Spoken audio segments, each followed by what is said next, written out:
আজ অনেকটা ভোর ভোর ঘুম থেকে উঠেছি। সকাল সকাল ঘুম থেকে উঠলে বেশ ভালোই লাগে। আজকে উঠে বেশ ভালো লাগছিল।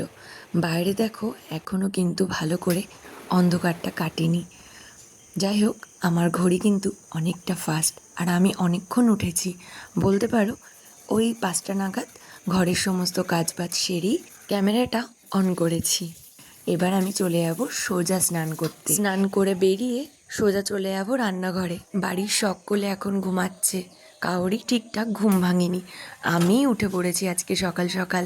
কালকে যেহেতু রাত্রে তাড়াতাড়ি ঘুমিয়েছি, আজকে সকাল সকাল উঠতেও পেরেছি। রান্নাঘরে এসে পাস্তা বসিয়ে দিলাম। আজকে কিন্তু বিভানের বাবার ছুটির দিন, তাই আর অন্য কিছু না করে ভাবলাম একটু পাস্তা করে নিই।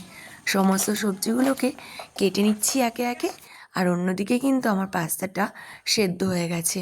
সবজিগুলোকে কেটে একপাশে রেখে দেওয়ার পরে পাস্তাটাকে ঢেলে দেবো ঝুড়ির মধ্যে। ঠান্ডা জলে একটু ধুয়ে নিচ্ছি, তাহলে পাস্তাটা অত একটা গায়ে জড়িয়ে থাকে না। ফ্রিজে একটাও ডিম নেই, এত সকালে দোকানও খোলা নেই, এর জন্য আজকে এভাবেই পাস্তা বানালাম।